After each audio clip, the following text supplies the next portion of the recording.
Good morning बच्चों। SVM senior secondary school की online classes में आपका स्वागत है। कक्षा थर्ड, आज हमारा तीसरा लेसन है श्री कृष्ण। तो इससे पहले हमने 2 लेसन कर लिए, ग्रामर के कुछ टॉपिक कर लिए, तो आप अपनी नोटबुक में उन्हें साफ साफ शब्दों में कंप्लीट कर लेना, ठीक है। तो शुरू करते हैं तीसरा लेसन। द्वापर युग की बात है, भारत की दशा बड़ी शोचनीय हो गई थी। शोचनीय यानी जिसकी दशा देखकर दुख हो, चिंता हो। देश में अनेक पापी राजा उत्पन्न हो गए थे। सबसे अधिक अत्याचारी था मथुरा का राजा कंस। कि भारत देश में उस टाइम बहुत से राजा हुए जो बहुत क्रूर थे, परंतु सबसे ज़्यादा अत्याचारी कौन था? कंस था, जो कहाँ का राजा था? मथुरा का था। कंस ने अपने पिता उग्रसेन, अपनी बहन देवकी, अपने बहनोई वसुदेव को ही कारागार में डाल दिया। कारागार यानी जेल में डाल दिया। अब इसी से पता चलता है कि ये कितने बड़े पापी थे, कितने बुरे इंसान थे, जिन्होंने अपने जन्म देने वाले पिताजी को, जिसकी हमें सेवा करनी चाहिए, उनका कहना मानना चाहिए, उसी को ही जेल में, अपनी बहन को, अपने बहनोई यानी बहन का पति, सबको जेल में डाल दिया था। भाद्रपद कृष्ण पक्ष की अष्टमी तिथि थी। ठीक उसी दिन, ठीक आधी रात को कारागार में ही देवकी के गर्भ से श्री कृष्ण का जन्म हुआ। क्या था कि भाद्रपद यानी भादों की कृष्ण अष्टमी थी, ठीक है। उसी दिन आधी रात को जेल में ही श्री कृष्ण का जन्म हुआ। इसीलिए हम बनाते हैं ना कृष्ण जन्माष्टमी, वो कृष्ण जी के जन्मदिन होता है, ठीक है। उनका पालन पोषण गोकुल में यशोदा ने किया। यशोदा नंद की पत्नी थी, नंद वसुदेव के मित्र थे, ठीक है। ये आपको सबको पता है कि श्री कृष्ण का जन्म जेल में हुआ था, और जो कंस था उसको किसी ने बोला था कि जो तेरी बहन के जो पुत्र होगा ना, वो ही तुझे मारेगा, ठीक है। तो उसके जो भी संतान होती वो कंस उसको मार देता। परंतु श्री कृष्ण का जन्म रात को, आधी रात को हुआ था 12 बजे। तो उनके पिताजी ने उनको टोकरी में बैठाकर कहाँ पहुँचा दिया?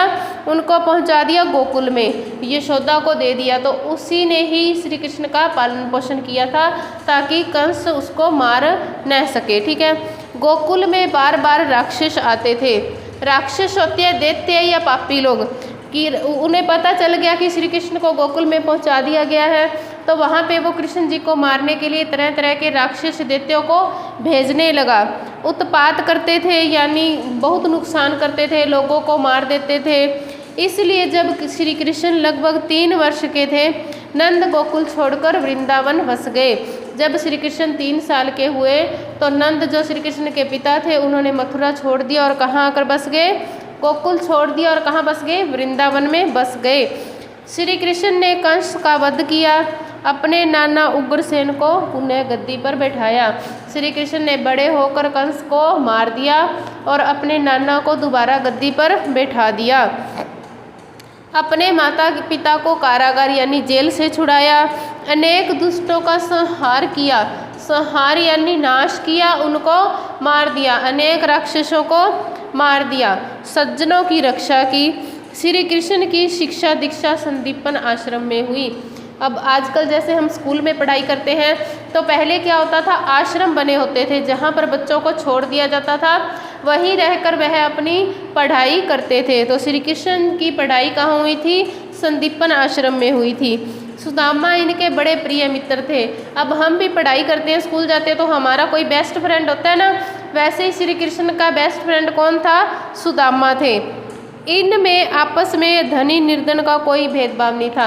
अब श्री कृष्ण जी थे, वो राज परिवार थे, राजा के पुत्र थे, और जो सुदामा था वह बहुत गरीब था। परंतु ये इस बात को ध्यान में नहीं रखते थे कि तू गरीब है या अमीर है, दोनों बहुत प्रेम प्यार से रहते थे। दोनों बड़े हुए साथ साथ। सुदामा एक गरीब ब्राह्मण थे, मतलब जब बड़े होने के बाद अपने अपने घरों में आ गए। सुदामा गरीब ही था तो वो गरीब ही रहेगा। तो अपनी पत्नी के बार बार कहने पर वे एक बार श्री कृष्ण के घर गए। उनकी पत्नी ने उन्हें कहा कि आपके मित्र इतने अच्छे हैं, इतने अमीर हैं, तो एक बार तो श्री कृष्ण जी से मिल लीजिए। तो उसके कहने पर श्री कृष्ण उनके घर गए। श्री कृष्ण उन्हें भूले न थे। अब बेस्ट फ्रेंड होता है, वो हमें कभी भी मिल जाए हम पहचान जाते हैं, भूलते तो नहीं। वैसे श्री कृष्ण कैसे भूलेंगे उन्हें? उन्होंने सुदामा का बड़ा स्वागत किया, आदर से बैठाया, अपने हाथों से उनके पैर धोए। मतलब जब सुदामा आए तो उन्होंने उनको अपने पास बैठाया, अपने हाथों से उनके पैर धोए। सुदामा ने जान पाए कि वे निर्धन हैं और श्री कृष्ण राजा। ऐसा लग ही नहीं रहा था कि श्री कृष्ण राजा हैं और सुदामा एक गरीब व्यक्ति है। श्री कृष्ण के मन में छोटे बड़े का भेदभाव न था। श्री कृष्ण और सुदामा की मैत्री सदैव अमर रहेगी। मैत्री होती है उनकी मित्रता। मैत्री क्या होती है?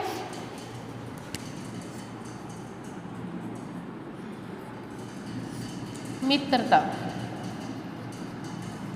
श्री कृष्ण और सुदामा की मैत्री यानी उनकी मित्रता सदैव क्या रहेगी?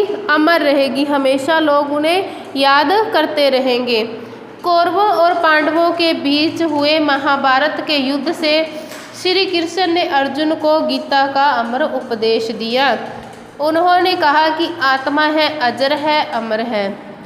अजर होती है जो कभी बूढ़ी न हो, अमर होती है जो कभी न मरे। श्री कृष्ण ने अर्जुन को क्या उपदेश दिया कि हमारी आत्मा है, यह कभी बूढ़ी नहीं होगी, न ही कभी मरेगी। जिस प्रकार मनुष्य पुराने वस्त्र त्याग कर नए वस्त्र दान करता है, अब हम पुराने कपड़े पहनते हैं, वो फट जाते हैं तो हम उन्हें फेंक देते हैं और नए कपड़े पहनते हैं। इस आत्मा को वैसे ही आत्मा पुराने शरीर को छोड़कर नए शरीर में प्रवेश करती है कि जब हम मर जाते हैं हमारी आत्मा दूसरे शरीर में प्रवेश कर जाती है। इस आत्मा को न शस्त्र काट सकते हैं, न आग जला सकती है, न पानी गला सकता है और न वायु सुखा सकती है। देह नाशवान है कि ये हमारी देह है, ये नाशवान है, परंतु इसके अंदर जो आत्मा रहती है वह नाशवान नहीं है।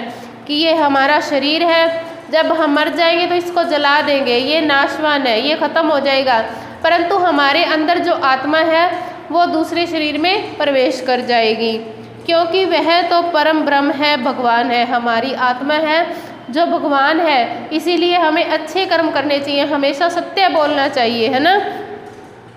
प्रत्येक मनुष्य को फल की चिंता किए बिना अपना कर्तव्य का पालन करना चाहिए कि हमें ईश्वर ने जो हमारी ड्यूटी लगाई है, हमारे काम दिए हैं, वो हमें करते रहने चाहिए बिना फल की इच्छा किए। उसे सफलता और असफलता के प्रति सम्मान भाव रखना चाहिए। यदि काम करते हुए हम सफल हो जाए तो बढ़िया, अगर नहीं हो तो भी अच्छी बात है, हमें दुखी नहीं होना चाहिए। श्री कृष्ण के ये वचन कर्मण्यवादी कारस्ते माँ फलेषु कदाचन अर्थात तेरा कर्म करने में ही अधिकार है, फल में नहीं, अमृत में है। कि हमें कर्म करते रहना चाहिए, फल की इच्छा नहीं करनी चाहिए।